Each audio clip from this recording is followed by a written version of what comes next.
बाबा जी, यशोदा बुला रही है आपको।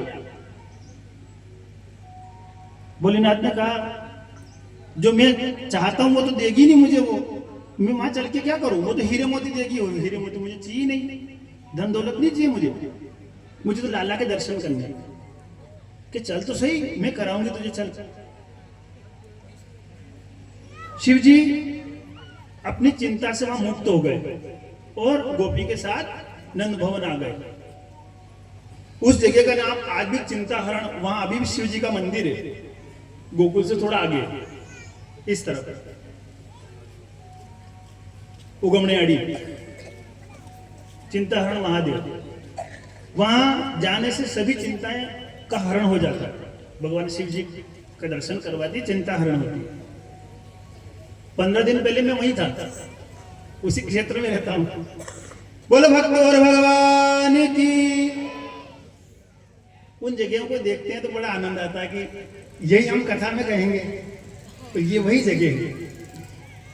कभी परिचय हो जाए ना, उस व्यक्ति से मिलो, जिससे अच्छी तरह परिचय हो ना, उससे मिलने में आनंद ज्यादा आता है, और कम परिचित व्यक्ति से मिलने में उतना आनंद नहीं आता है। पहला दिन 10 साल पहला, 2 साल पहला, 6 महीने पहला मिलता तो शायद अपने तो मलबा में तो आनंद नहीं रहता।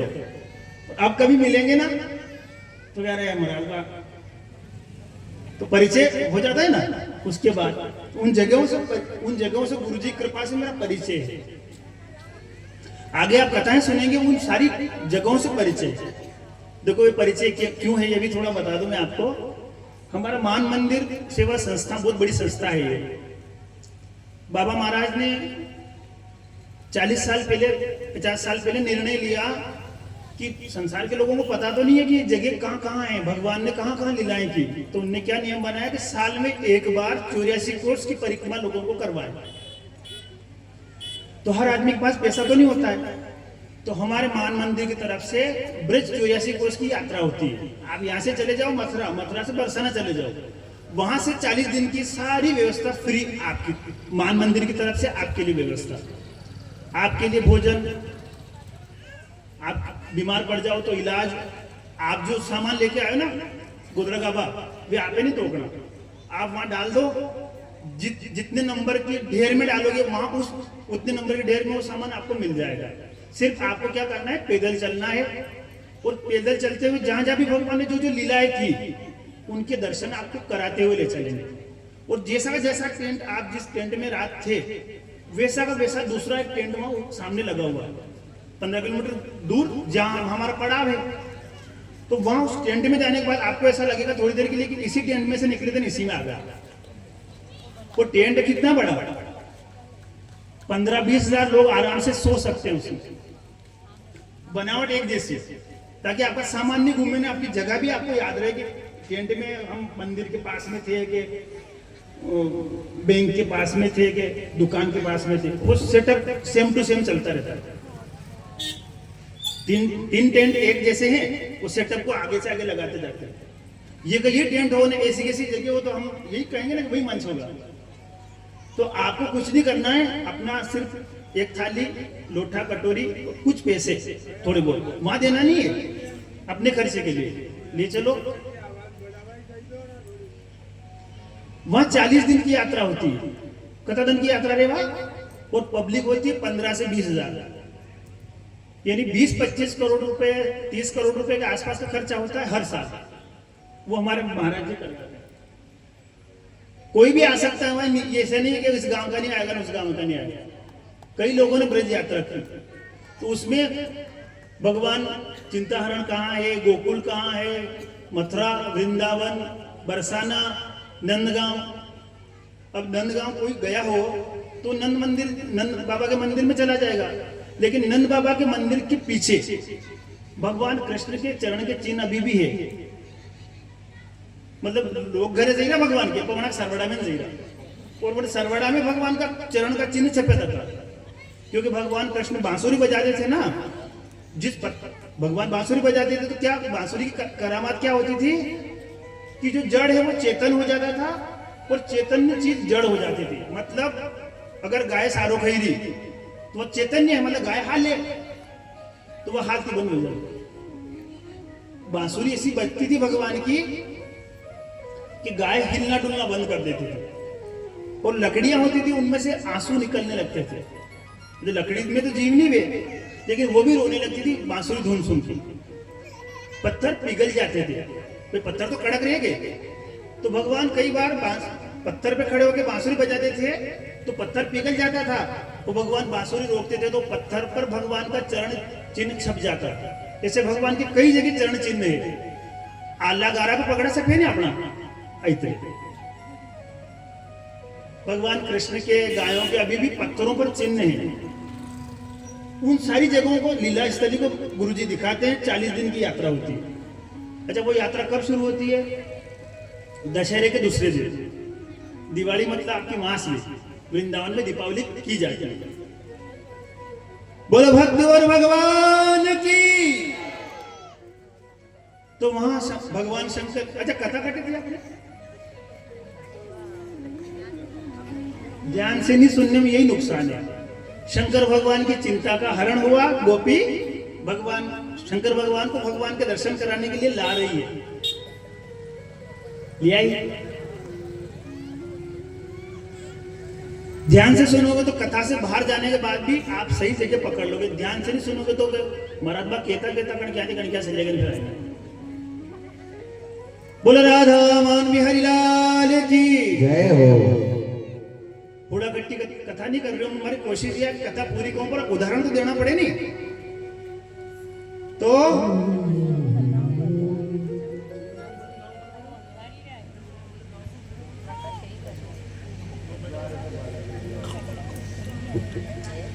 भगवान भोलेनाथ वापिस कहां पहुंच गए? यशोदा मैया के यहाँ, और कहने लगे मैया दर्शन कराओ।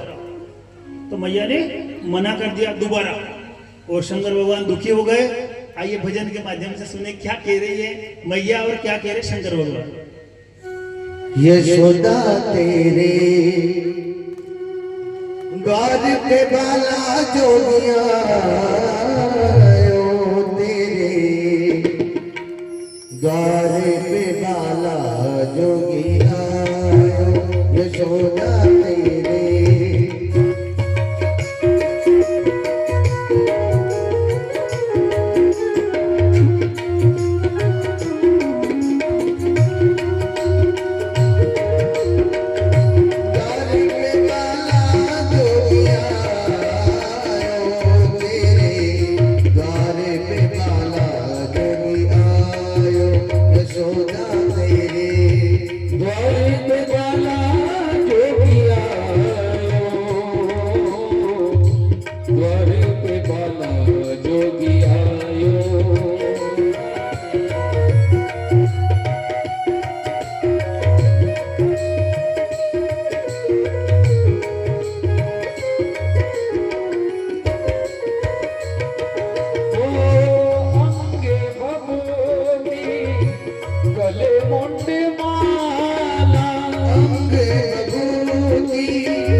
शिव जी कहने लगे कि मैया फिर मुझे बुलाया क्यों? यशोदा मैया कहने लगी कि मेरा लाला रो रहा था तो आपको नजर उतारने के लिए बुलाया बाबा। भोलेनाथ कहने लगे कि मैया मेरी गोद में लाला को दे, तेरा लाला ठीक हो जाएगा, रोना बंद कर देगा। डरती हुई यशोदा मैया ने भगवान शंकर की गोद में बालकृष्ण लाल को दिया। जैसे ही भगवान शंकर की गोद में गए बालकृष्ण लाल तो रोना बंद कर दिया। शंकर भगवान ने बड़ा लाड़ लड़ाया भगवान का, तो खूब प्रणाम किया भगवान को, चरण को लेकर बार बार अपने मस्तक से लगा रहे हैं। 5 मिनट हुए, 10 मिनट हुए, 15-20 मिनट हो गए। मैया ने कहा बाबा जी अब तो दर्शन कर लिए ना, लाला को दे। जैसे ही बालकृष्ण यशोदा मैया की गोद में आए फिर रोने लगे। शिव जी ले तो बंद हो जाए और यशोदा मैया ले तो रोने लग जाए।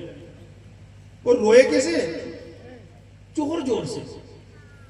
यशोदा मैया ने कहा बाबा जी तू ऐसी कोई टोना टोटका कर देना कि लाला मेरी गोद में भी आ जाए और रोए नहीं। तेरी गोद में जैसे बंद होता है ना रोना, ऐसे मेरी गोद में बंद हो जाए।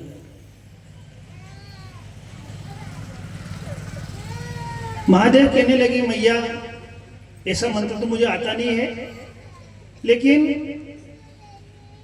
आप अगर अपने घर में मुझे स्थान दे दे, मैंने एक विग्रह रूप में मेरा अगर यहाँ स्थान हो जाए तो आपका बालक नहीं रोएगा। तो यशोदा मैया ने आज्ञा दे दी कि तू एक पत्थर रूप में मेरे घर रह रे योगी नंद भवन में। कहां रहे? मेरे घर में रहे, नंद भवन में रहे, ब्रज में वास कीजिए। तुझे मैं ब्रज में रहने की अनुमति दे रही हूं, और कहा? नंद भवन में। जब जब मेरो लाला रोवे तब तब दर्शन दीजिए। भोलेनाथ को नंद यशोदा मैया ने अपने घर में वास दिया। उस जो यशोदा मैया के घर में जो भगवान शंकर भगवान का जो मंदिर है ना, उसका नाम है नंदेश्वर महादेव। बोले नंदेश्वर महादेव की। सुखदेव जी कहते हैं राजन, उसके बाद भगवान ने तृणाव्रत का उद्धार किया। कंस ने एक राक्षस भेजा जिसका नाम है तृणावत। तृणावत कहते हैं आप अपने गांवड़ा की भाषा में वटूड़े केव। वो जो राक्षस आया उस समय भगवान कृष्ण यशोदा मैया की गोद में बैठे हुए थे। भगवान ने देखा कि वो राक्षस मुझे मारने के लिए आ रहा है, तो भगवान ने अपना वजन बढ़ाया। मां को बालकृष्ण आग भारी भारी लगने लगे, क्योंकि भगवान नहीं चाहते कि मेरे साथ मां को भी उड़ा के ले जाए। वो टुड़ी उड़ावे नहीं, तो वो बहुत इतनी जोर से आया कि मकान उड़ जाए। तो भगवान ने मां की गोद में वजन बढ़ाया, भगवान को उनने नीचे उतार दिया और तृणावत भगवान को लेकर आकाश में उड़ चला। भगवान ने उसका गला पकड़ लिया और उसका उद्धार कर दिया। बोलो भक्त और भगवान की। देखो ये तृणावत कौन है, कालिया कौन है, भगवान ने क्यों आप पी, क्यों मिट्टी खाई? कहीं मैं भूल नहीं जाऊं अभी बता दो। ये 5 तत्व है जिससे हम सबका शरीर बना हुआ है, और इन 5 तत्व बिना ये संसार भी नहीं चल सकता। जल, अग्नि, वायु, आकाश। तो तृणावत क्या है? वायु। वायु तत्व को भगवान ने शुद्ध किया तृणावत का उद्धार करके।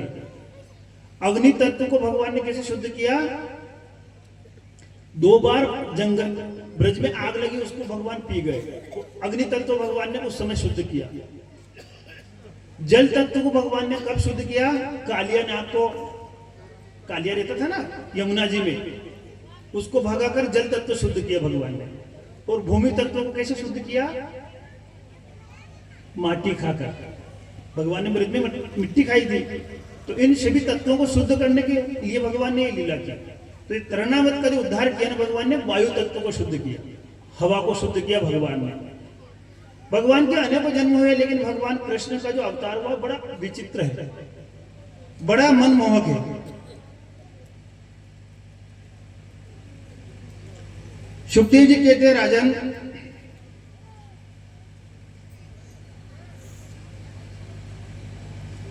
गर्गाचार्य जी को एक दिन वसुदेव जी ने नंद बाबा के यहां भेजा। ये जो गर्गाचार्य जी हैं, ये वसुदेव जी के कुल गुरु हैं, था कि पंडित जी है नहीं ऐसे। और गर्गाचार्य जी से कहा कि आप जाकर धीरे से जाकर बालकों, दोनों बालकों के नामकरण संस्कार कर देना, उसका उत्सव मत मनाने देना नंद बाबा को। वो जैसे नंद बाबा उत्सव मनाते हैं, कंस को पता चलता है और बार बार वो राक्षसों को भेजता है बालक को मारने के लिए। तो अब आप जाओ ना नामकरण करने, बालक को नाम तो रखना पड़ेगा, तो इसका उत्सव मत मनाने देना। अच्छा, नंद बाबा को पता नहीं है कि वसुदेव जी का ये पुत्र है, लेकिन गर्गाचार्य जी को पता है। तो गर्गाचार्य जी गोकुल आए और नंद बाबा के घर के सामने से जानबूझकर निकल रहे हैं। जाना नंद बाबा घर, लेकिन सामने से निकल रहे हैं। नंद बाबा ने गर्गाचार्य जी को देखा तो उनका स्वागत किया, कहा, अरे गुरु जी पधारो। उनके एक बार कहने से ही उनके घर के अंदर वो प्रवेश कर गए। नंद बाबा ने कहा, आप कहाँ गए थे, इधर किधर से आ रहे हो? गर्गाचार्य जी कहने लगे, पास में बालक था, उसका नामकरण करने गया था। नामकरण करने नहीं गए थे, वो तो इनके यही आ रहे थे। बहाना बनाया ताकि इनको याद आ जाए कि आपके बालक का भी नामकरण करना है।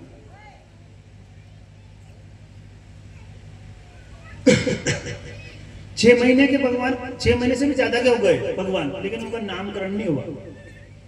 ये काम पहले किया जाता है, पर उत्सव में नंद बाबा को ध्यान नहीं दिए कि बालक का नामकरण भी करना है। गर्गाचार्य जी कहने लगे कि बालक का नामकरण करने गया था, तो नंद बाबा को याद आ गया कि मेरे बालक का भी नामकरण करना है।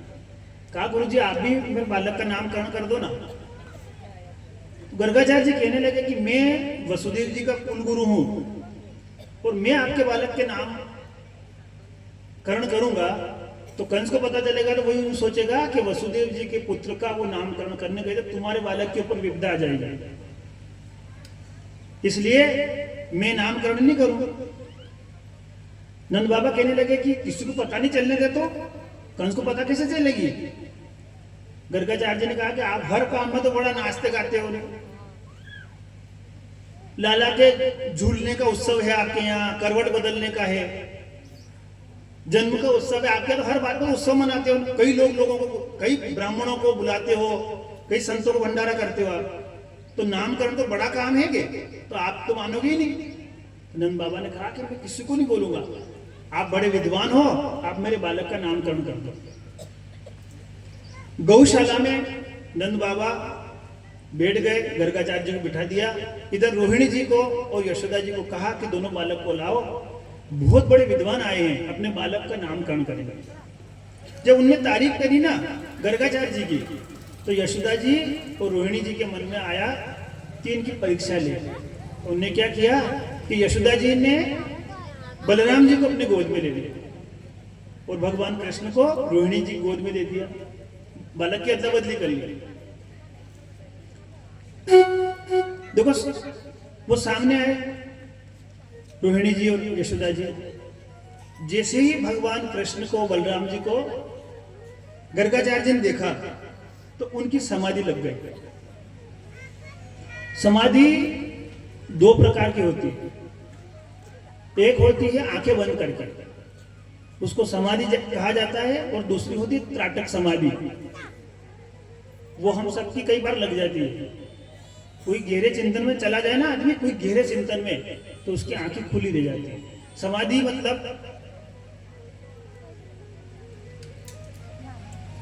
हम भगवान का चिंतन करें तो ऐसे किया जाता है, समाधि लगाकर।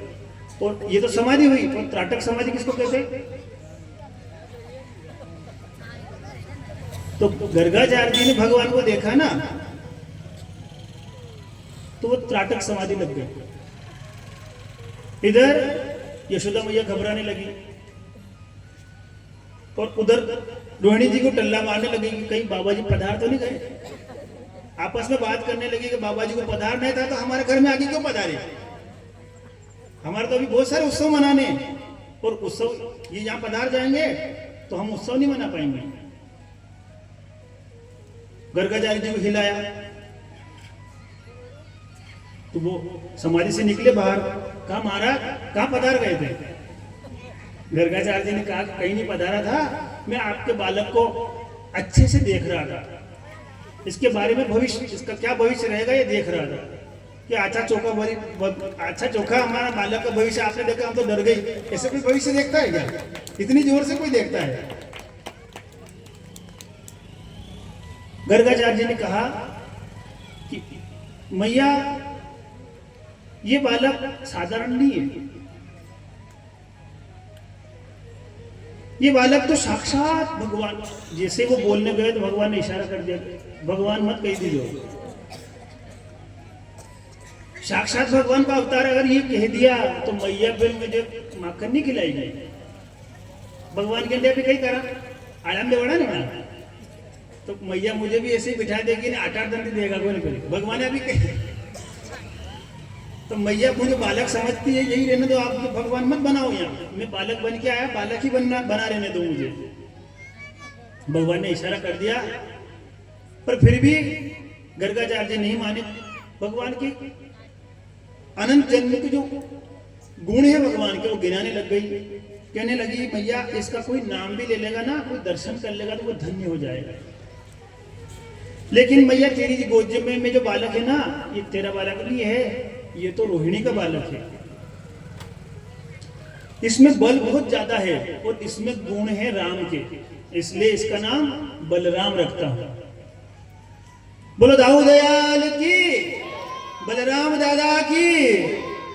भगवान कृष्ण के अनेकों नाम बताए गर्गाचार्य जी ने। कहा इसका नाम कृष्ण होगा, ये जीवों को आकर्षित करेगा। कोई जीव तुम्हारे लाला के सामने आ जाएगा ना, तो उसके पाप को तक को खींच लेगा, मन को क्या पाप भी खींच लेगा। हम मंदिर में क्यों जाते हैं? हमसे कोई अपराध हो जाए ना, भगवान के सामने जाने से वो पाप हमारा चला जाता है। तो भगवान मन भी खींचते हैं, पाप भी खींचते हैं।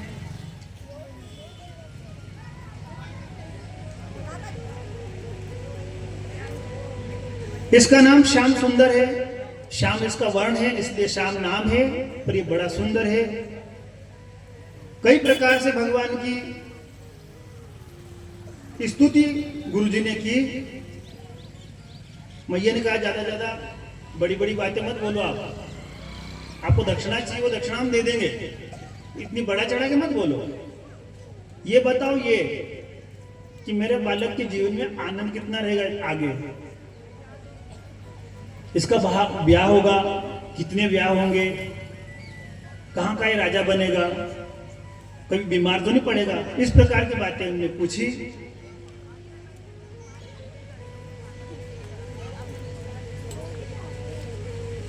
वो कहने लगे कि मैया ये समझ लो आप तो कि बालक नारायण के गुणों से संपन्न है, इस बालक में नारायण के गुण हैं। इसके बाद नंद बाबा और यशोदा मैया रोहिणी जी ने गुरु जी का पूजन किया, उनको दक्षिणा दी, भोजन कराया और उनको विदाई दी। अब धीरे धीरे भगवान श्री कृष्ण घुटमुन चलने लगे। नंद बाबा अपने घर में शालिग्राम जी की पूजा करते थे। शालिग्राम जी के बारे में आपने कथा सुनी थी, गंडकी भी नदी में से निकलते हैं, जड़ भरत जी की कथा सुनी थी। तो शालिग्राम जी अपने यहाँ भी होंगे मंदिर में, काला गुलाब जामुन है नहीं। नारायण की पूजा करते थे नंद बाबा, तो नारायण का ही अवतार है शालिग्राम जी। मतलब शालिग्राम जी को बनाने की जरूरत नहीं है। अगर हमारे यहाँ गंडकी नदी से या दामोदर कुंड में से कोई शालिग्राम जी हमें मिल जाए तो उनके अंदर प्राण प्रतिष्ठा करने की आवश्यकता नहीं है। जैसे इन मंदिरों में बना करते ना प्राण प्रतिष्ठा, ऐसे करने की आवश्यकता नहीं, उनका सीधा सीधा लाकर पूजन किया जा सकता है। इसी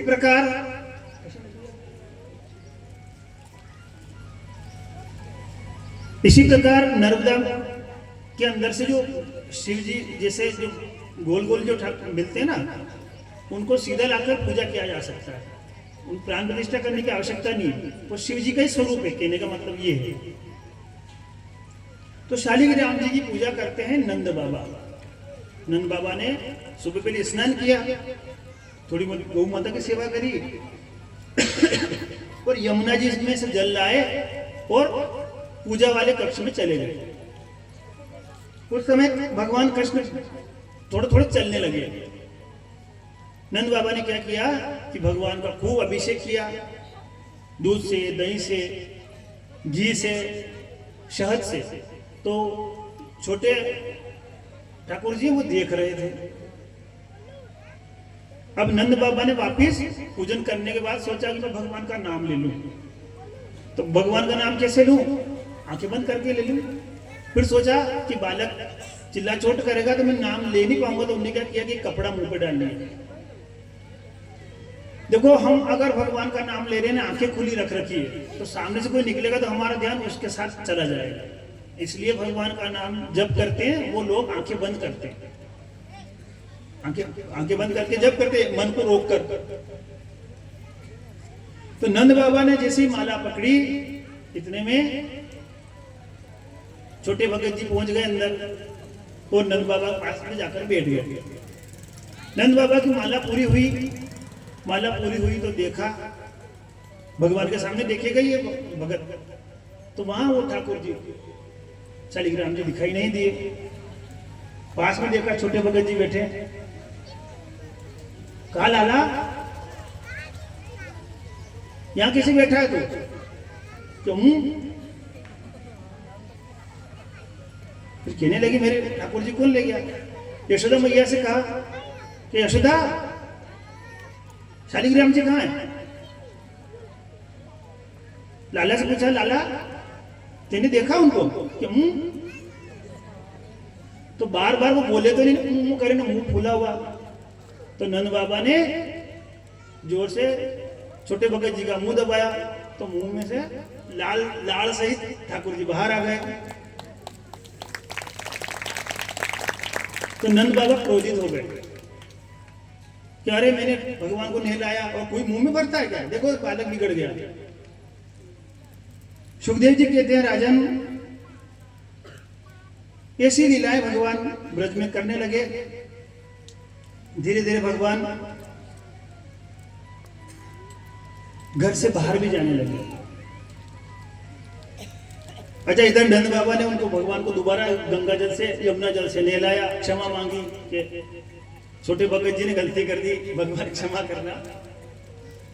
यशोदा मैया ने पक्ष ले लिया भगवान का, उनको कुछ कहने नहीं दिया।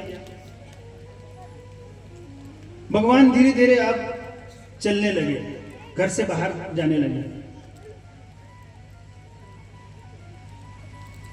गोपियां चाहती हैं कि भगवान हमारे घर आए।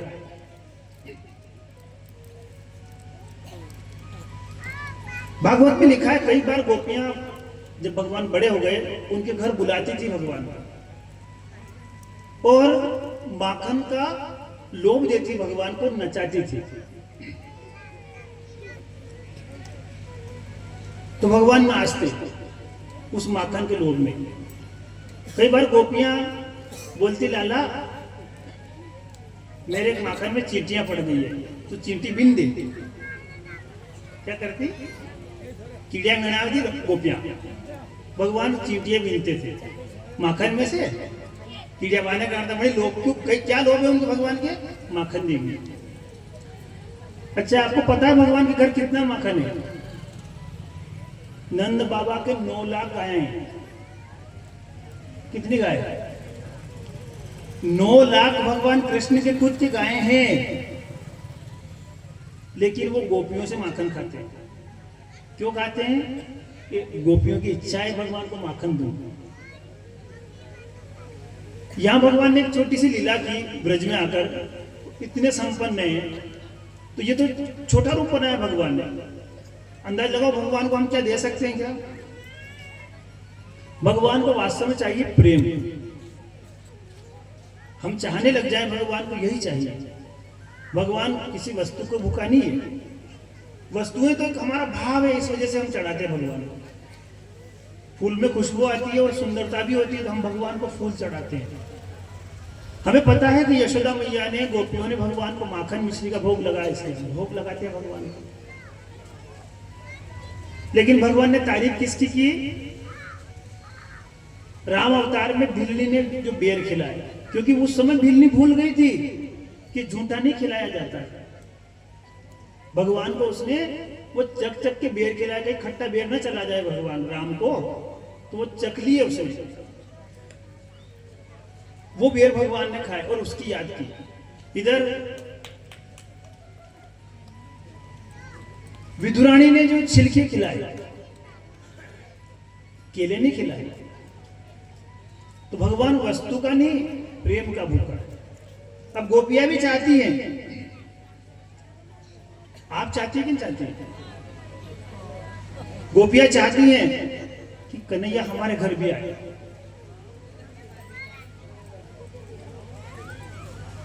आइए हम भी ठाकुर जी को बुलाएं भाव से। मेरे घर कब न आवे सांवरिया, मोहे काहे को तड़ पावे।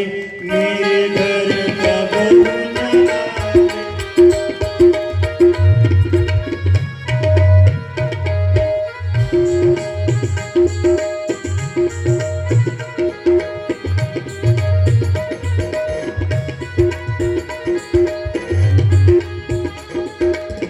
काहे को तरसावे, यो काहे को तड़पावे। काहे को तरसावे, यो काहे को तड़पावे।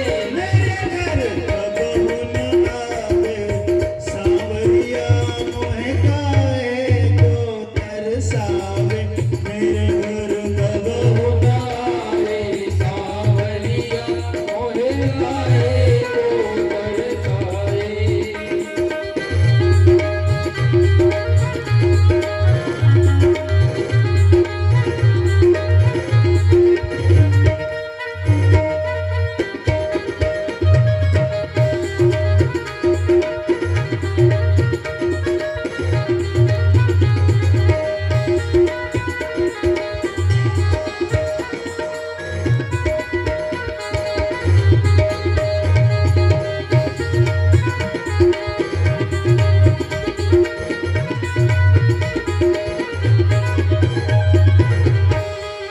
वन वन गाय चरावत डोले, वन वन गाय चरावत डोले। ध्यान के होना होगा तो भाव समझ में आएगा, कल ध्यान के होना को नहीं आती। वन वन गाय चरावत डोले, वन वन गाय चरावत डोले, वन वन गाय चरावत डोले। वन वन गाय चरावत डोले। या तो कारी ओढ़े कामरिया, मोहे काहे को तरसावे। या तो कारी ओढ़े कामरिया, मोहे काहे को तरसावे।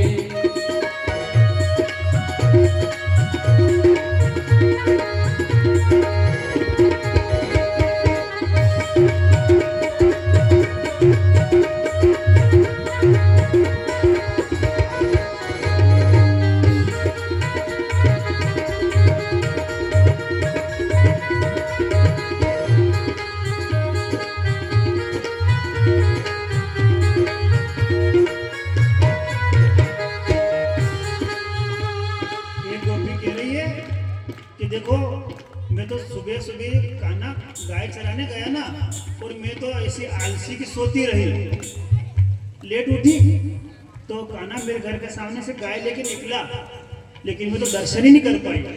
सोय रही मैं तो खोय रही, सोई रही मैं तो खोई रही, सोय रही मैं तो खोय रही, सोई रही मैं तो खोई रही।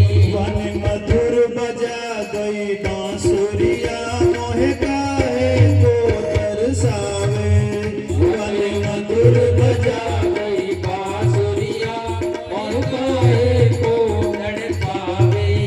हर काहे को तरसावे, मोहे काहे को तड़पावे, काहे को तरसावे, मोहे काहे को तड़पावे। मेरे घर कब हुन आवे सांवरिया, मोहे काहे को तरसावे, मेरे घर कब होना आयो सावरिया, मोहे काहे को तड़पावे।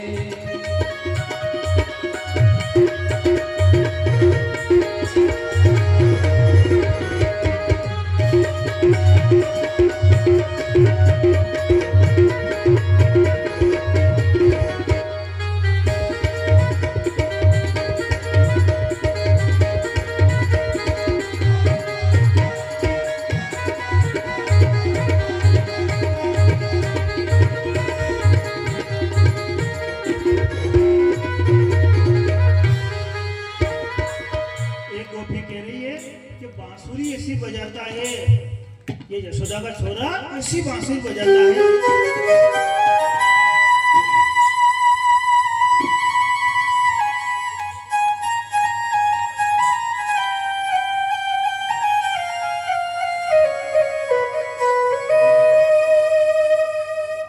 कि मुझे ऐसा लगता है मुझे ही बुला रहा है बांसुरी में। तो सुन सुन मों पे रहो न जावे, सुन सुन मों पे रहो न जावे, चल गत में बाज पायरिया, मोहे काहे को तरसावे, चल गत में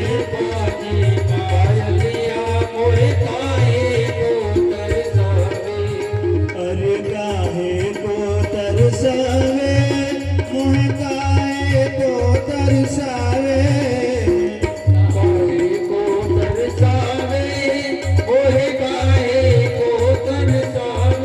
मेरे घर कब हुन आवे सांवरिया, मोहे काहे को तरसावे,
एक गोपी तो बांसुरी को गाली देने लगी कि बांसुरी ऐसी बजती है कि हम अपने आप को रोक नहीं पाती है।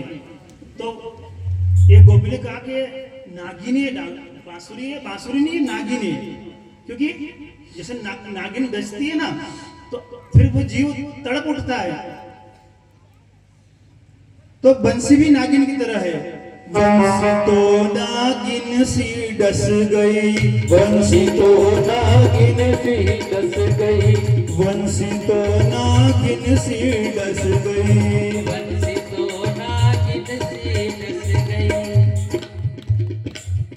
मैं तो फिरती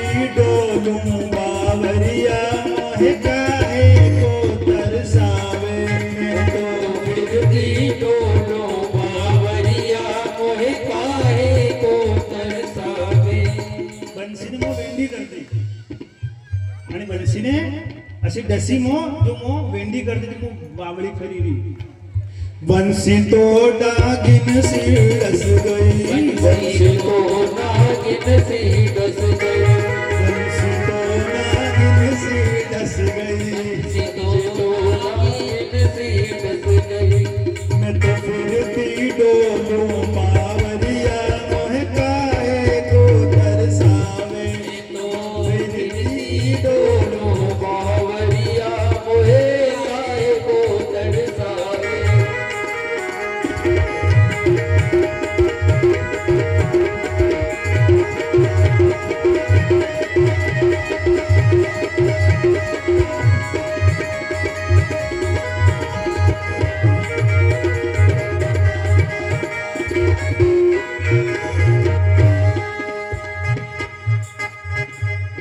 बोले चलूं तो चलो न जावे ले चलो तो चलो न जावे देखो ये जो गोपियों के भाव है ना ये अभी तक सही साट अपने मन में नहीं आ रहे हैं जब शब्द समझ में तो आ रहे हैं पर ये भाव नहीं आ रहे हैं गोपी कह रही है कि मैं धीरे चलूं तो मैं चल नहीं पाती हूँ और दौड़ूं तो मेरी सांस जग जावे अरे धीरे चलूं तो चलो न जावे ले चलो तो चलो न जावे गोपी भाव क्यों नहीं आ रहा है इनके मन में क्योंकि ये ताली बजाई नहीं रही है भजन पे ताली बजाने में गोपी वाला भाव हमारे मन में आने लगता है बोलो भक्त और भगवान की धीरे चलो तो चलो न जावे ले चलो तो चलो न जावे भागूं तो जागे सासुरिया मोह काहे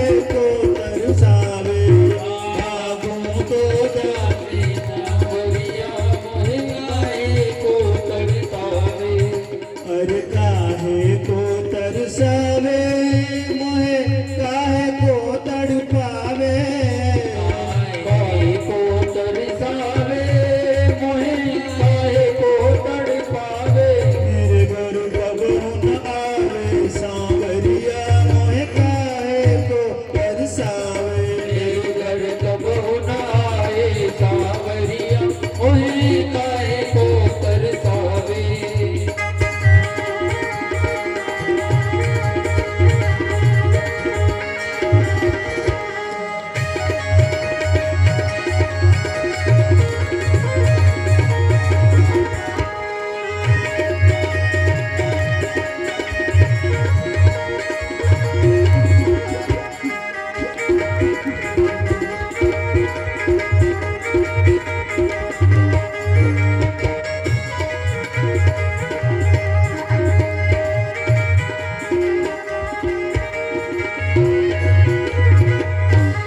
सुमिर सुमिर ब्रजबाला गावे सुमिर सुमिर ब्रज बाला गावे सुमिर सुमिर ब्रज गोपी गावे सुमिर सुमिर ब्रज गोपी गावे अखियन ते बह गई आंसुरिया मोह काहे को तरसावे गई बांसुरिया मोहे काहे को तरसावे अरे काहे को तरसावे मोह काहे को तड़पावे काहे को तरसावे मोहे काहे को तड़पावे मेरे घर कबहू न आवे सांवरिया मोह काहे को तरसावे मेरे घर कब न आए सावरिया मोहे काहे को तरसावे मोह काहे को तरसावे काहे को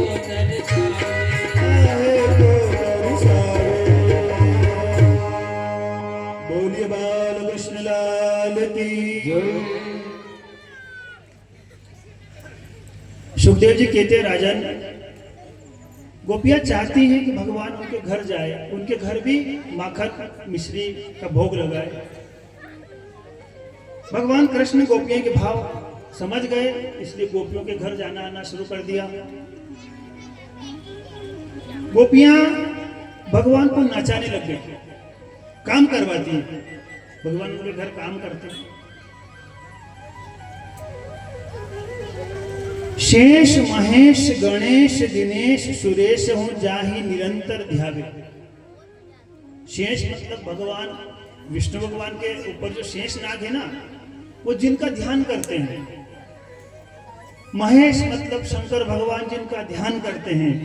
गणेश मतलब गणेश भगवान। दिनेश सुरेश सूर्य भगवान। जाहि निरंतर ध्यावे, और भगवान को ये क्या कहते हैं? ताहि अखंड अनंत अनादि अछेद अवेद सुदेव बचावे।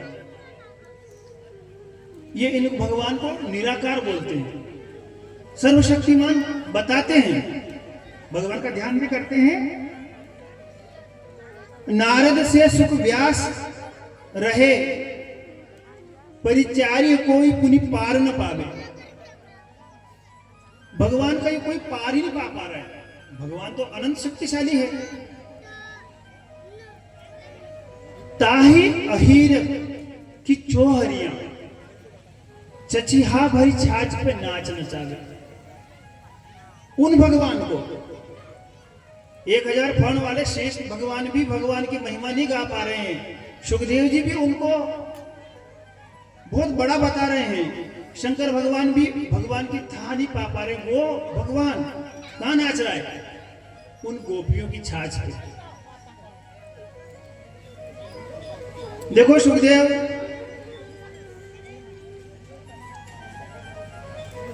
भगवान प्रेम से रीझ गए।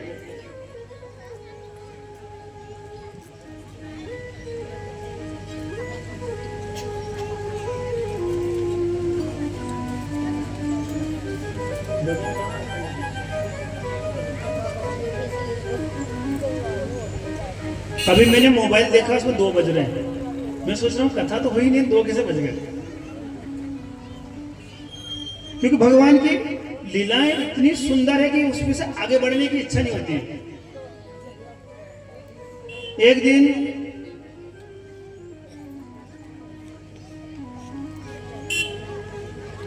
यशोदा मैया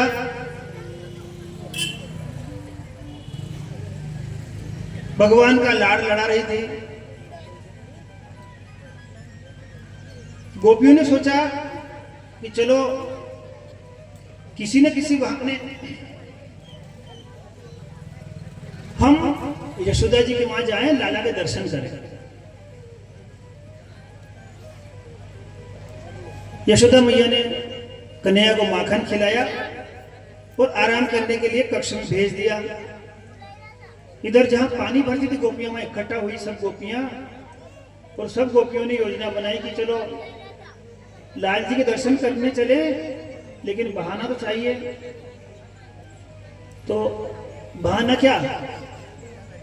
उल्हाना लेके चलती, अड़ुबो लेन साला अड़ुबो। सब गोपियां सोचने लगी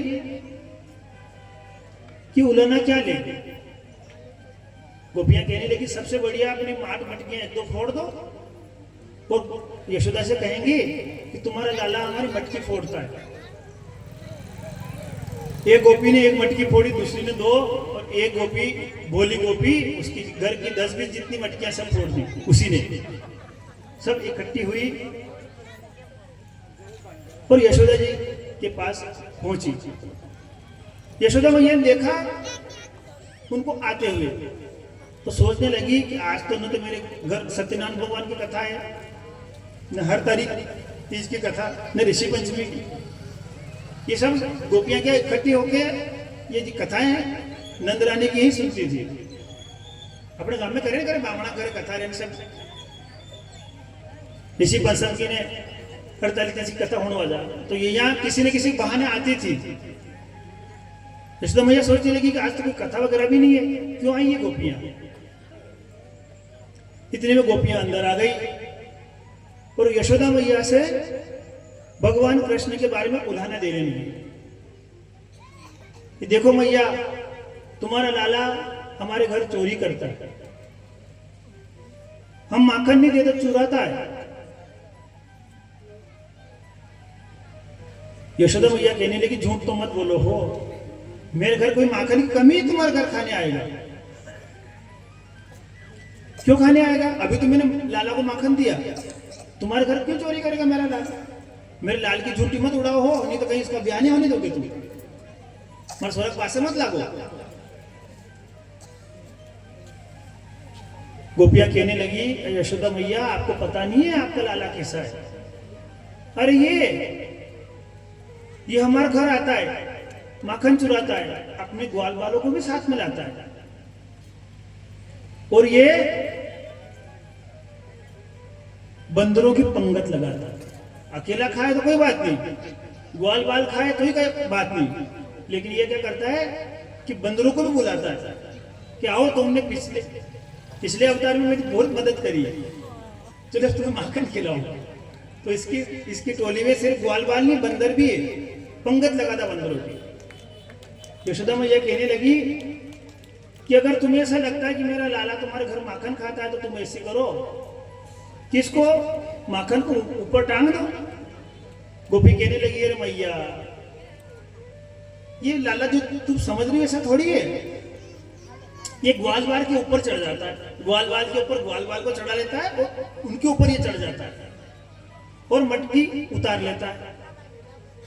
यहां तक कि मैंने कई बार खाली मटकी भी टांग दी ऊपर छीके पर और भरी, लेकिन इसको जाने कैसे पता चल जाता है, जैसे चींटियों को पता चलता है ना ऐसे।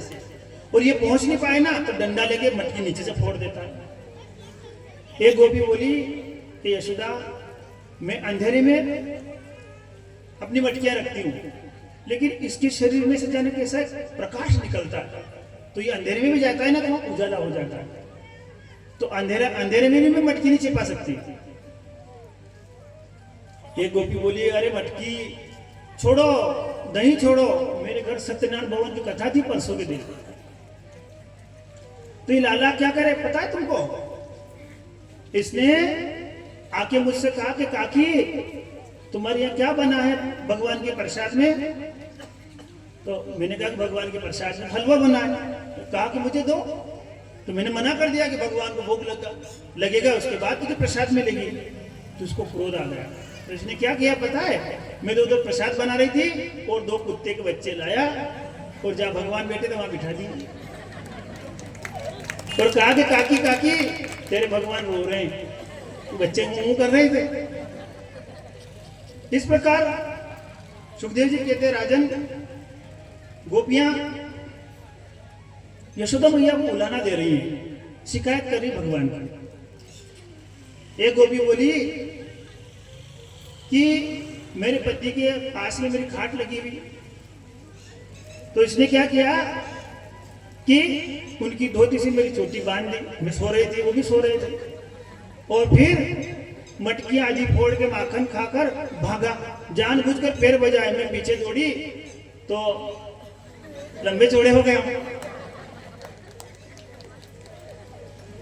देखो भगवान श्री कृष्ण गोपियों से माखन लेते थे, उनके यहाँ कोई कमी नहीं थी।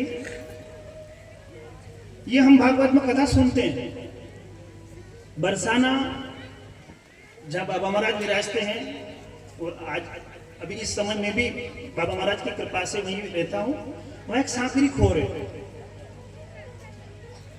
सांकरी खोर उस जगह का नाम क्यों है? सांकरी मतलब हाकड़ी, खोर मतलब रास्ता। ब्रज भाषा हर किसी की समझ में नहीं आती है, तो वहां क्या कि ऐसे पहाड़ है टेढ़े दो, वहां अगर कोई आदमी निकले तो एक एक व्यक्ति को निकलना पड़ता है। वह आज भी उस पहाड़ के यहाँ चिकनापन ज्यादा है, क्योंकि एक एक गोपी जब मथुरा दही बेचने के लिए, माखन बेचने के लिए जाती थी तो भगवान वहां बैठ जाते थे कि गोपी अगर तुम्हें पहली बात तो ये माखन तुम्हारा नहीं है, ये तो गाय के दूध से बना हुआ है और गाय का दूध है बछड़े के लिए, तो तुम उसको निकाल कर बेचती हो तो तुम मुझे टैक्स दो। तो भगवान वहां गोपियों से वो माखन लेते थे, तब उनको निकलने देते थे, और कोई गोपी मानती नहीं थी तो वो मटकी फोड़ देते थे।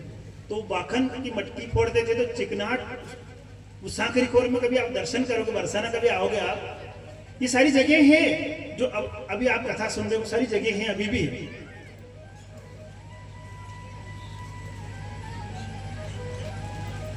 तो गोपियां अनेकों अनेक प्रकार से कृष्ण की शिकायत करती हैं।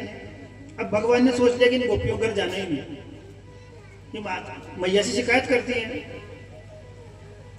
तो गोपियां उदास रहने लगी। भगवान जो है ये गोपियों के मनोभाव को जानते हैं, हर जीव के मनोभाव को जानते हैं।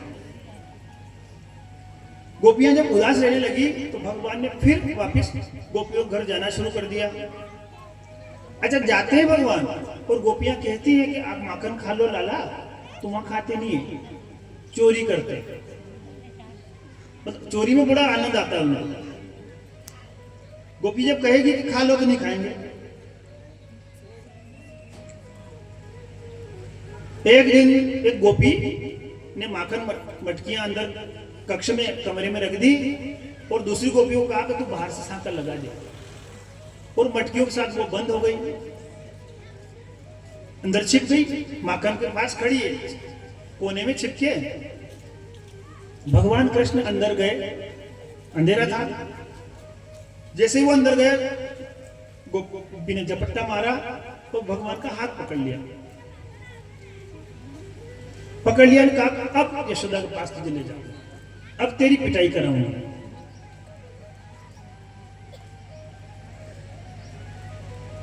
ब्रज में अभी भी घूंघट निकालते हैं। भगवान कृष्ण कहने लगे गोपी, यशोदा मैया से बोलने की जरूरत क्या है, तेरा माखन तो मैंने खाया ही नहीं गया। अरे कि तूने आज नहीं खाया, पहले तो खूब खाया। जब हम मैया से शिकायत करने जाती है तो मैया कहती है कि मेरा लाला तो कोई कमी है क्या, और शिकायत करो तो मैया बोलती है कि तू सबूत के साथ आ, भाई मेरा लाला चोर है तो इस बात का सबूत तो दो तुम। हर कुछ दिन में आ जाती है मेरे घर लाला की शिकायत, कोई काम नहीं है तुम्हारे पास, तो उल्टी मैया हमको डांटती है। तो आज तो पकड़ में आया है, आज तुझे ले जाऊंगी। गोपी ने भगवान का हाथ पकड़ लिया जोर से और घूंघट निकाल लिया और चल पड़ी। कथा ध्यान से सुनना, आपको ऐसा लगेगा कि भगवान हमारे सामने ये लीला हुई है। अगर ध्यान से सुनोगे तो आपको लगेगा कि हमारे सामने की ही लीला है। सिर्फ ध्यान से सुनना। और जोर जोर से चिल्ला रही है गोपी, देखो, मतलब उसके घर से चिल्लाना शुरू कर दिया उसने कि यशोदा देख, आज तेरे लालों को मैंने पकड़ लिया रंगे हाथ। भगवान ने कहा अरे ये गोपी तो पहले से चिल्ला रही है, सारी इज्जत मिट्टी में मिल गई, पूरे गांव को कहेगी ये तो। भगवान ने सोचा कि कोई दूसरी लीला करनी पड़ेगी। गोपी से कहा है, गोपी देख तो बहुत समझदार है, मैंने माखन खाया उस बात को हम यही सिलटा ले, कोई काम करा ले मेरे से। तू कहे तो तेरी गाय का गोबर डाल दूं, तू कहे तो चीटियां बिन दूं तेरे, बोल तो, पर शिकायत मत कर। तू ऐसी कर, मैया से शिकायत कर, ऐसे तू ही पिटाई कर ले, मैया के सामने मत ले जा। गोपी ने कहा लाला मैं तुझे तो मारूंगी तो नहीं, लेकिन यशोदा मैया तेरा पक्ष लेती है ना, उसके पास ले जाऊंगी तुझे। और घूंघट निकाल कर भगवान का हाथ पकड़कर गोपी चल पड़ी यशोदा मैया के पास।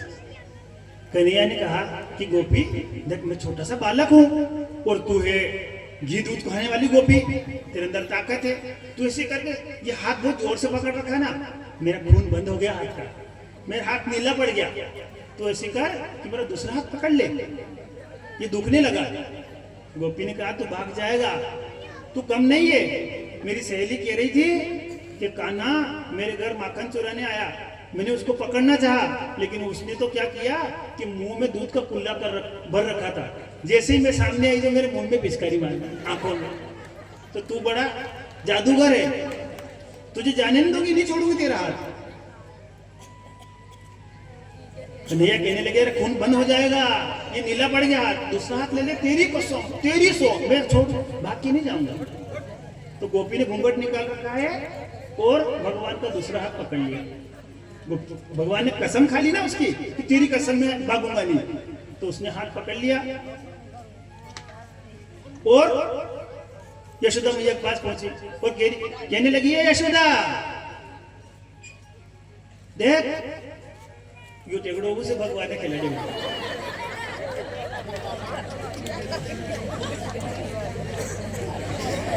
तू कहती थी ना कि मेरा लाला चोर नहीं है, देख मैं चोर को पकड़ के लाई, देख ये चोर है मेरे साथ। यशोदा मैया ने कहा कि अच्छा सही बता, यही चोर है? कि हाँ यही चोर है। कि घूंघट खोल के तो देख कौन है। मेरा लाला तो अंदर ही सो रहा है। अच्छा भगवान वहां से क्या किया भगवान ने? यहाँ आ गए घर पे, गोपी का हाथ में हाथ दे रखा है। किसका? गोपी के पति का।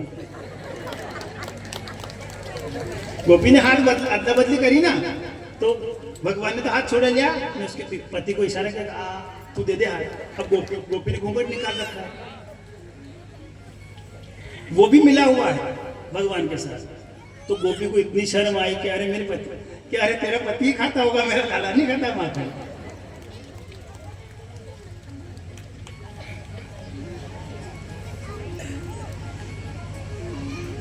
यशोदा मैया के 9 लाख गायें का वर्णन भागवत जी में है और बहुत बड़ा चौका है।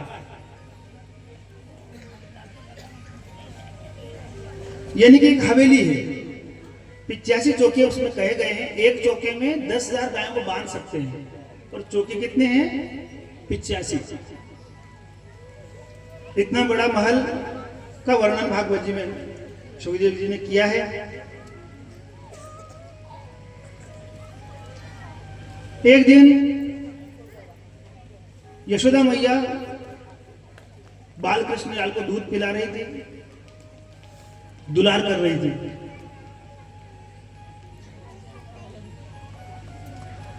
भगवान कृष्ण तोतली भाषा में मैया से बात कर रहे हैं। दूध पिलाते पिलाते दूध उफड़ने लगा, तो भगवान को गोदी से उतारकर यशोदा मैया दूध उतारने चली गई। भगवान को क्रोध आया कि अभी तो मैया कह रही थी कि सबसे लाडला तू ही है, अब दूध लाडला हो गया। तो क्रोध में आकर भगवान ने क्या किया कि अपने घर के सारे माट मटके फोड़ दिए। यशोदा मैया ने देखा कि लाला वास्तव बिगड़ने लगा है। गोपियां सही कहती है,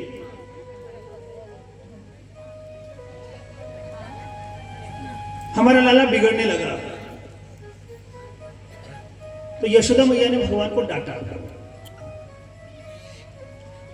उस समय भगवान श्री कृष्ण की आयु 3.5 बरस।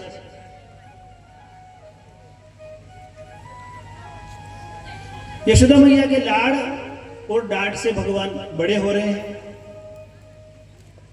मैया ने कहा लाला ऐसे उद्यम क्यों करता है तू? लाला तू उद्यम मत कर, ऐसा कोई काम मत कर जो गोपियों को दुख हो। मैं तुझे खिलौना लाके दूंगी। यशोदा मैया से कहने लगे लाला कि कौन सा खिलौना?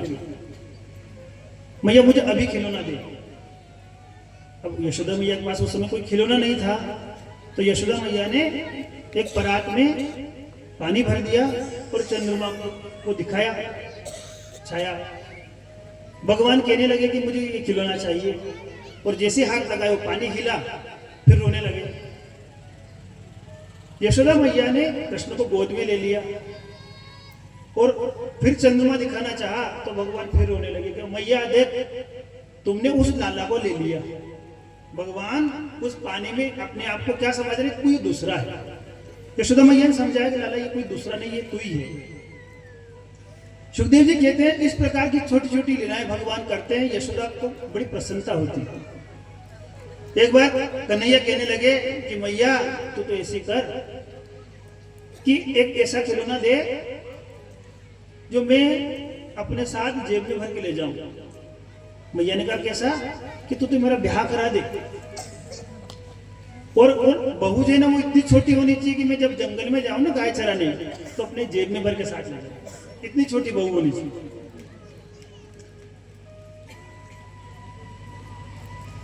हमारे यहाँ एमपी क्षेत्र में एक भजन गाया जाता है, राधिका गोरी से बीरज की छोरी से मैया करा दे मेरो ब्याह। हमारे भजन गाने वाले ये सुनाएंगे आपको भजन।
बोलिए भागवत महापुराण की। एक दिन यशोदा मैया ने भगवान कृष्ण को अपने घर में ही चोरी करते देख लिया। कन्हैया हमेशा ग्वाल बालों को और बंदरों को खिलाया करते थे, तो उनको खिलाने के लिए गोपियां यानी जाके अपने घर में चोरी कर ली। यशोदा मैया ने देख लिया, सोचा कि अगर कुछ कहूंगी नहीं तो लाला बिगड़ जाएगा, इसलिए भगवान को पकड़ लिया और उखल से बांध लिया। यशोदा मैया तो काम में लग गई और भगवान ने क्या किया कि यमला अर्जुन के जो वृक्ष हैं दो यशोदा मैया के आंगन में खड़े हैं, अशोक के वृक्ष, उन दोनों के बीच में उखल फंसाई और जोर से खींची, वो वृक्ष नीचे गिर गए। उसमें से दोनों वृक्षों में से दो पुरुष निकले जिनकी चार चार भुजाएं थी। सुखदेव जी ने जब ये कही कथा, परीक्षित जी ने पूछा कि गुरु जी ये वृक्ष में से कौन निकले? तब सुखदेव जी ने कहा कि ये कुबेर के पुत्र हैं। एक बार नारद जी कहीं जा रहे थे तो ये जो कुबेर के पुत्र हैं ये कुछ अप्सराओं के साथ में जल में स्नान कर रहे थे वस्त्र खोलकर। तो नारद जी को देखकर इन्होंने वस्त्र नहीं पहने और नारद जी के सामने ही करने लगे। नारद जी ने कहा कि तुम मनुष्य होकर पशु वृक्षों जैसा काम कर रहे हो, भाई पेड़ पौधे कपड़े नहीं पहनते हैं। तो नारद जी को क्रोध आया और इन्होंने श्राप दे दिया कि जाओ तुम वृक्ष बन जाओ। ये कुबेर के पुत्र रोने लगे तो नारद जी को दया आई और नारद जी ने कहा कि भगवान तुम्हारा उद्धार करेंगे, इसलिए भगवान खुद बंधे हुए हैं उखल से, लेकिन इन दोनों का भगवान ने उद्धार कर दिया। बोलो भक्त और भगवान की। जब ये पेड़ गिरे तो सब ब्रजवासी दौड़े दौड़े यशोदा जी के घर आए और कहा कि यशोदा जी, नंद बाबा, गोकुल में हमेशा कंस किसी न किसी को भेजता रहता है, बालकों पर बड़ा खतरा है, तो हमें यहाँ गोकुल में नहीं रहना चाहिए। और भगवान कृष्ण बलराम की रक्षा के लिए सब ब्रजवासियों ने अपनी महल अटारियां छोड़ दी और वृंदावन की तरफ चल पड़े। ब्रजवासियों ने भगवान कृष्ण के ऊपर कोई आंच ना आ जाए इसलिए अपने महल छोड़ दिए और वृंदावन जाकर रहने लगे, गोकुल छोड़ दिया। भगवान के लिए अगर हम त्याग करेंगे तो क्या भगवान कुछ नहीं करेंगे क्या हमारे लिए? आज उन गोपी ग्वालों की भगवान से कथा जुड़ गई है। हम भगवान का नाम लेते तो गोपियां याद आती है ना आती है, क्योंकि उन्होंने त्याग किया भगवान के लिए। भागवत जी में गोप ग्वालों की कथा हम सुन रहे तो भगवान से वो जुड़ गए, सब वृंदावन आ गए। इसके बाद भगवान ने वृंदावन आने के बाद वत्सासुर का उद्धार किया और बकासुर का किया। एक असुर था जिसने बछड़े का रूप बनाया, गाय के बछड़े का। भगवान को मारने आया लेकिन भगवान पहचान गए। भगवान कृष्ण ने उस गाय के रूप में जो राक्षस था उसका उद्धार किया। ब्रजवासी कहने लगे कि कान्हा, ये तुमने अच्छा नहीं किया। बोलो भागवत महापुराण की। गाय के बछड़े को तुम्हें मारना नहीं था। भगवान ने कहा कि तुम जानते हो कि गाय का बछड़ा नहीं है, ये तो कोई राक्षस है। तो गोप ग्वाल कहने लगे कि कान्हा, ये बात सही है कि राक्षस है, पर इसने रूप तो गाय का बछड़े का बना रखा है ना। हम तुम्हें अपनी जात से बाहर करते हैं। किसने कहा?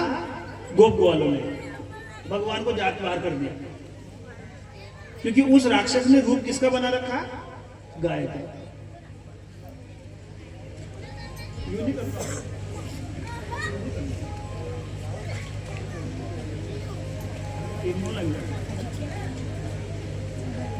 ठीक गिरिराज जी वहाँ बढ़ेगा, भोग यहाँ लगा देंगे, एक टेबल लगेगा कल को। हाँ जी। बोलो भक्त और भगवान की। सुखदेव जी कहते हैं राजन, गोप वालों को भगवान सबसे ज्यादा प्रिय है, उसके लिए उन भगवान के लिए उन गोपियों ने और गोप वालों ने अपने महल छोड़ दिए, वृंदावन आ गए, लेकिन भगवान से भी ज्यादा प्रिय क्या है उनको? गौ माता।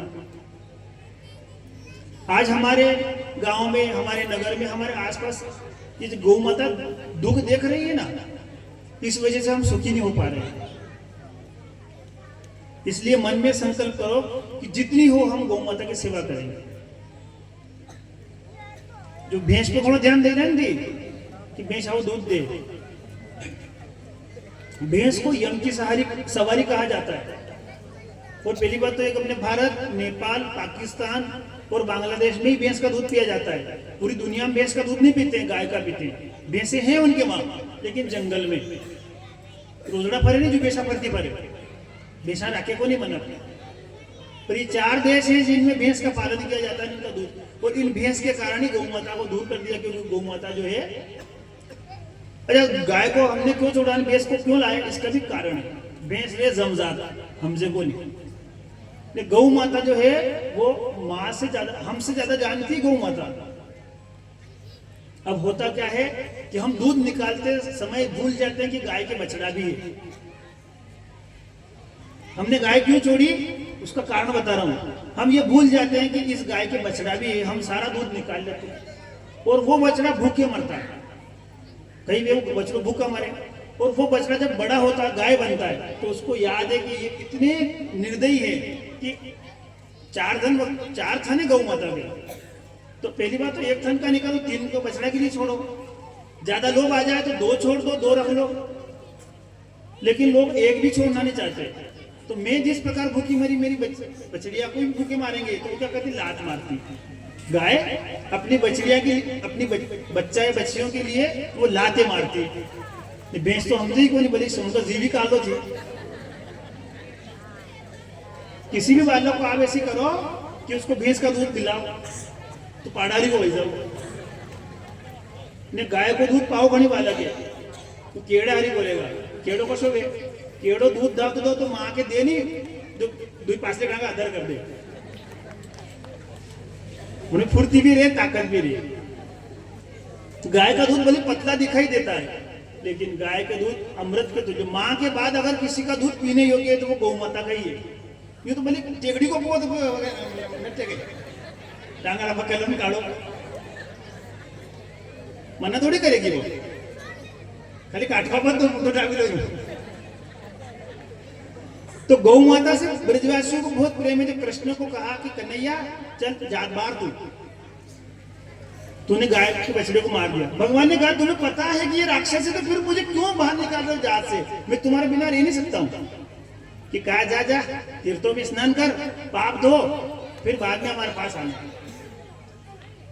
भगवान ने कहा सभी तीर्थों को मैं बुला लूं तो, कि हाँ अगर तीर्थ आके ये कहे कि मैं वो तीर्थ हूं, तो तू फिर यही स्नान कर लेना। तो भगवान श्री कृष्ण ने आह्वान किया सभी तीर्थों का, और वो सब तीर्थ अपना नाम ले लेकर आए और जल दिया और कुंड बना, जिसको श्याम कुंड कहा जाता है। गोवर्धन की परिक्रमा करो नहीं तो उसमें श्याम कुंड आता है, और उसके पास में राधा कुंड भी है उनके अड़ी में। तो उस श्याम कुंड में भगवान ने स्नान किया, कहा कि मैं शुद्ध हो गया ना, चलो तुम भी इसमें स्नान कर लो। तो गोप ग्वाल कहने लगे सब पाप धोई मिले आने, हम स्नान नहीं करेंगे। तो फिर राधा रानी ने भी उन्हीं सभी तीर्थों को बुलाया और राधा कुंड में जल इकट्ठा हुआ, उसमें सब गोप ग्वालों ने स्नान किया। तो गोवर्धन कई परिक्रमा करवा जाने तो राधा कुंड और कृष्ण कुंड आ गया। जो गए हो वो जानते इस बात को। बोलो भक्त और भगवान की। बस ये समझना है कि भगवान खुद ने गाय क्यों चराई। गोप ग्वाल भगवान से भी ज्यादा अगर किसी से प्रेम करते तो गाय से क्यों करते हैं।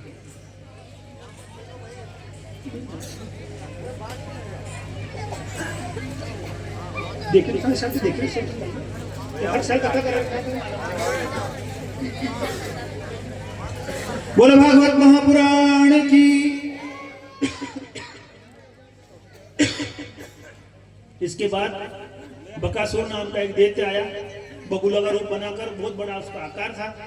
भगवान को उसने मुंह में भर लिया। भगवान ने उसकी मुंह को फाड़ दिया, उसका उद्धार कर दिया। बोलो बाल कृष्ण लाल की। इसके बाद ब्रज वृंदावन में भगवान श्री कृष्ण धीरे धीरे बड़े हुए तो गाय के बछड़ों को चराने लग गए। गाय के बछड़ों को चराने जाने लग गए भगवान श्री कृष्ण और बलराम जी। गाय के बछड़े भी छोटे हैं, भगवान कृष्ण भी छोटे हैं और ग्वाल बाल भी छोटे हैं। इस भजन को हमारे मालवा माटी के सरस्वती के पुत्र माने जाते हैं, कमल किशोर जी अक्सर गाते हैं। चलो इस भजन के माध्यम से हम भी भगवान की झांकी का दर्शन करें। भगवान कैसे दिखते हैं बछड़े चराने जाते हैं तो। छोटी छोटी गैया छोटे छोटे ग्वाल, छोटी छोटी गैया छोटे छोटे ग्वाल, छोटे सो मेरो मदन गोपाल। छोटी छोटी गैया छोटे छोटे ग्वाल, छोटी छोटी गैया छोटे छोटे ग्वाल, छोटे सो मेरो मदन गोपाल। छोटे सो मेरो मदन गोपाल।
छोटे बछड़े,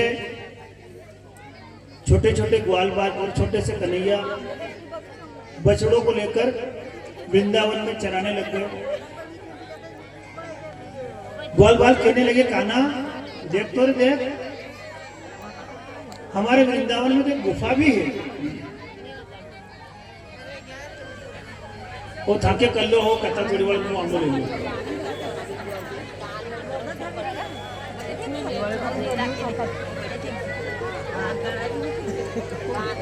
बोले राधा मान बिहारी लाल की।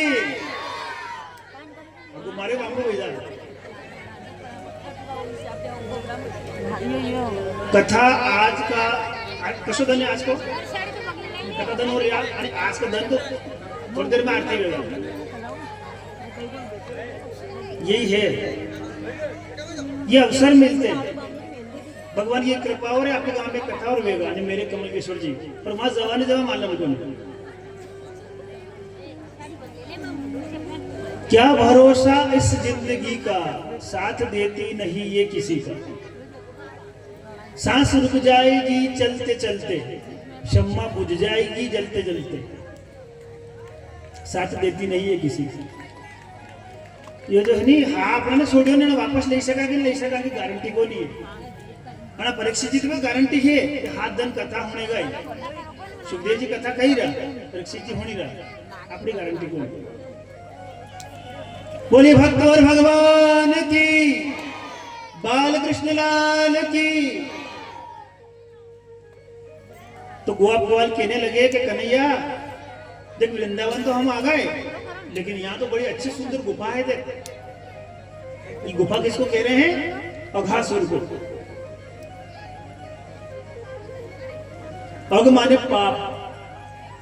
एक राक्षस और आया भगवान को वृंदावन में मारने के लिए।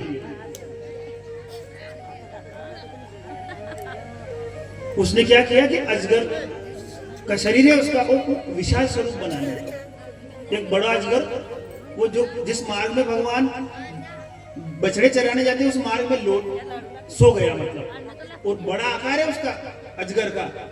कितना बड़ा, उसने मुंह खोल रखा तो ऐसा लग रहा है कि गुफा हो। बच्चे सोचने लगे ग्वाल बाल की गुफा है, इतना विशाल स्वरूप है उसका अघासुर का। और उसकी जबान को उसने जमीन से चिपका दिया, तो ग्वाल ने लकड़ी ली और दबाया उसको जीवान को, तो दबा तो जबती है। एक ग्वाल कहने लगा, लाला देख तो देख, इस गुफा में जाने के लिए तो रोड भी बनी हुई है, रोड बड़ी नरम नरम है, रोड कड़क नहीं है ये। एक ग्वाल कहने लगा, कान्हा देख तो देख, ये खूंटिया भी टांग रखी है, खूंटिया ठोक रखी है, ताकि कोई आए ना तो अपना सामान खूंटी में टांग दे। और किसकी कह रहे? दांत की। एक ग्वाल कहने लगा, लाला हमें लगे कि इस गुफा के अंदर संत रहते हैं, संतों के दर्शन करना चाहिए, चल अपन अंदर चले। भगवान इशारा कर रहे हैं कि अरे ये गुफा नहीं है, तो अजगर है, अघासुर है। भगवान के इशारा करने के बाद भी एक ग्वाला कहने लगा कि अगर अजगर भी होगा तो क्या बिगाड़ लेगा, हमारे साथ तो कन्हैया है।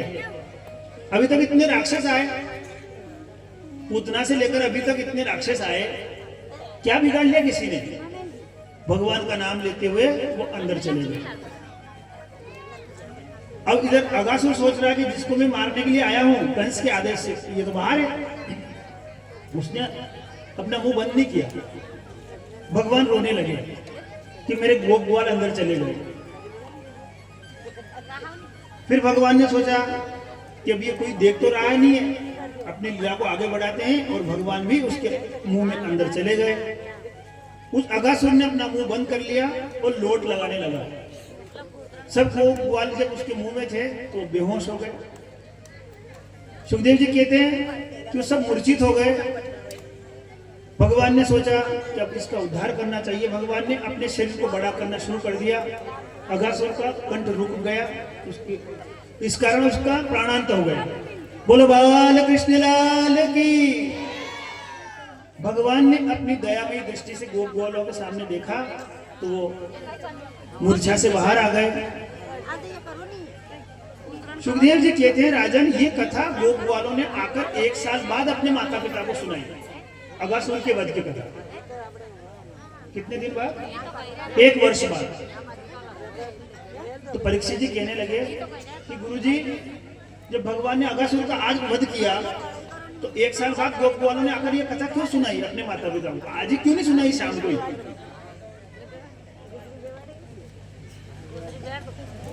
तो बड़ी गंभीर चर्चा है इनके बाद। इस कथा को जब ये सुखदेव जी सुना रहे थे ना, जो कथा अभी मैं सुनाने जा रहा हूं, उसमें उनकी समाधि भी लग गई थी सुखदेव जी की। बोलिए भागवत महापुराण की।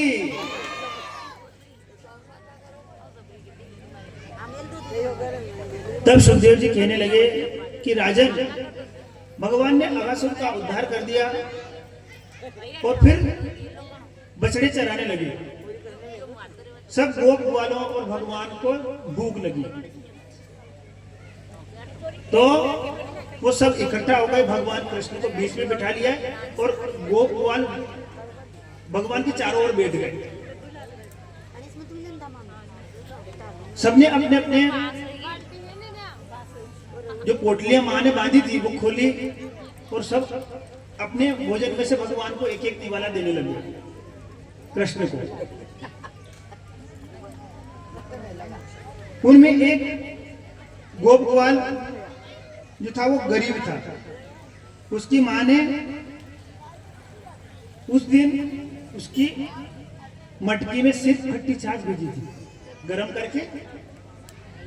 तो वो सोचने लगा कि कन्हैया को तो माखन मिश्री अच्छी लगती है, लड्डू पेड़े अच्छे लगते हैं, और मैं खट्टी चाय पिलाऊंगा तो उसका गला खट्टा हो जाएगा। इसलिए उसने क्या किया कि वो मटकी छिपा दी। इतने में कन्हैया कहने लगे, अरे गोप वालों, हमारे बीच में एक बड़ा चोर और है। तो ग्वाल बाल पूछने लगे, कौन कौन? भगवान ने कहा कि मधुमंगल है ना, ये चोर है, ये मुझे कुछ खिला नहीं रहा है। तुम सब मुझे एक निवाला दे रहे हो तो मधुमंगल क्यों नहीं खिला रहा मुझे? इस लीला को ब्रह्मा जी भी देख रहे थे कि भगवान गोप ग्वालों के बीच में भोजन कर रहे हैं। सब ग्वाल वाल अपने भोजन में से एक एक निवाला भगवान को खिला रहे हैं। ये लीला ब्रह्मा जी जो सृष्टि बनाते हैं ना पूरे संसार को, ब्रह्मा जी भी इस लीला को आकाश से देख रहे थे।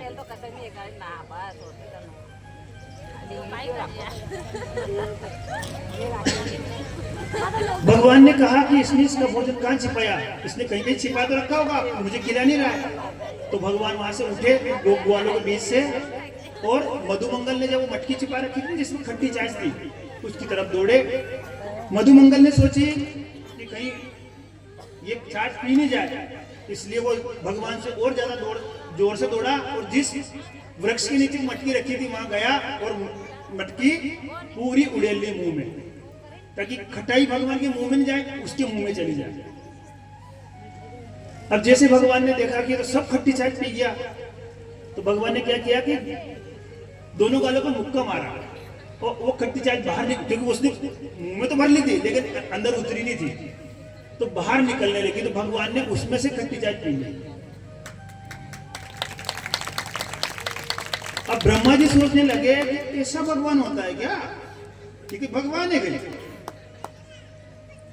भाई, ब्राह्मण पुजारी संत लोग इतनी विधि विधान से भगवान को भोग लगाते हैं, तो इतना नियम पालन किया जाता है, इतनी साफ सफाई रहती है, भगवान के भोग लगता है। अच्छा भगवान है वे, जो कि भगवान है वे। ब्रह्मा जी के मन में शंका आ गई, ये भगवान नहीं वैसे। इधर भगवान ने वो खट्टी चाट पी, ब्रह्मा जी की शंका हो गई और सबने भोजन कर ही लिया था। तो गोप ग्वाल कहने लगे, कना हमने सुबह बछड़े पलटाए थे, अब तेरी बारी, भोजन कर लिया ना, बछड़े ला। वो दूर चले गए चलते चलते। तो भगवान कृष्ण बछड़े लेने के लिए गए। जन्ने डांडा सराई मिले हुए उन्हें मालूम है बज्जी बज्जी आ गए कि थारी बज्जी तो डांडा पलटाई ला। अब तो हमारे पास गौ चरानी है, लेकिन पहले गाय के चरने के लिए ज्यादा भूमि होती थी ना, तो ग्वाल सब एक जगह बैठ जाते थे और एक एक जाता था गाय पलटाने के लिए। अब तो सब बांध दिया घरे, वो रस है ही नहीं। अब भगवान कृष्ण बछड़े लेने गए इतने ब्रह्मा जी ने वो बछड़े चुरा लिए और ब्रह्म लोग जो जहाँ ब्रह्मा जी विराजते वहां ले जाकर माया की सैया पे सुला दिया। वहां उस सैया पे सोने के बाद नींद आ जाती है, ना भूख लगती ना प्यास लगती है। भगवान उधर गए, बछड़ों को पलटाने के लिए बछड़े नहीं मिले तो उदास हो गए। वो इधर वापस आए तो क्या देखा कि वहां गोप ग्वाल जितने भी थे ना ग्वाल बाल, वो भी ब्रह्मा जी ने चुरा लिया।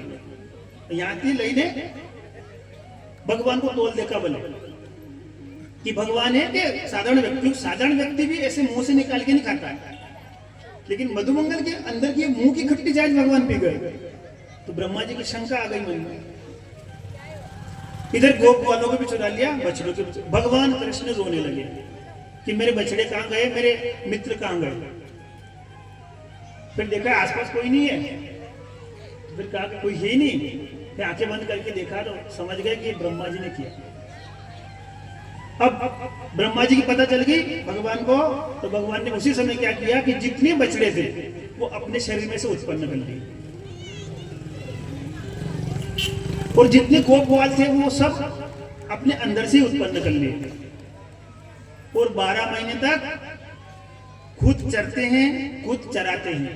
भाई भगवान ही बछड़े हैं और भगवान ही गोप ग्वाल है, तो गोप ग्वाल किसको चरा रहे हैं? खुद को ही। सुखदेव जी कहते हैं राजन ये लीला भगवान ने क्यों की? भगवान क्यों इतने बछड़े बन गए? क्योंकि गोपियां चाहती थी कि यशोदा का जिस प्रकार भगवान दूध पीते ना, ऐसा हमारा भी पिए। अब गोपी का दूध कैसे पिए भगवान? तो उनके बच्चों की जगह भगवान, हर गाय चाहती है कि भगवान ऐसे गिलास में दूध नहीं पिए, सीधा सीधा बछड़ा पिए ऐसे पिए। हर गाय क्या चाहती है भगवान से दूध, गाय का बछड़ा दूध पीता है ना, ऐसे चाहती है कि कन्हैया भी इसी हमारा बच्चा पीता है ना, ऐसे कान्हा भी हमारा दूध पिए। तीसरा कारण, भगवान कृष्ण ने जब माटी खाई तो यशोदा मैया ने खाने नहीं दिया, तो भगवान इस ब्रज की सारी जो भूमि है उसको खाना चाहते हैं, चूमना चाहते हैं। न गाय का बछड़ा जो होता है वो माटी खाता है, सर्वाजानी गाय का बछड़ा तो अन्य गारों भी आगे बनता है। तो पृथ्वी माता की प्रसन्नता के कारण भगवान ने गोपियां, गौ माता और पृथ्वी के कारण ये भगवान ने लीला करी। 12 महीने यहाँ हो गए पृथ्वी पर और ऊपर एक दिन हुआ। ब्रह्मा जी के वहां का समय अलग चलता है, हमारे यहाँ समय अलग चलता है। हमारे यहाँ 12 महीने हो जाते हैं, इतने ब्रह्मा जी का सिर्फ एक दिन निकलता है। ब्रह्मा जी ने सोचा कि देखकर तो आऊं वह नीचे क्या हो रहा है। तो ब्रह्मा जी जब नीचे आए तो देखा कि जिन बछड़ों को और ग्वाल बालों को वो ले गए थे वैसे वैसे नीचे है, तो कंप्लीट सब काम चल रहा है। ब्रह्मा जी दौड़ के वापस ब्रह्मलोक गए तो देखा कि वहां भी गोल गाय के बछड़े सो रहे हैं शैया पर और ग्वाल बाल सो रहे हैं। फिर दोबारा जब देखने आए ब्रह्मा जी, इतने में भगवान कृष्ण ने ब्रह्मा जी का रूप बना लिया और ब्रह्मा जी के वहां चले गए और कहा उन पहरेदारों से कि आजकल नकली ब्रह्मा बहुत घूम रहे हैं, तो किसी को अंदर मत आने देना।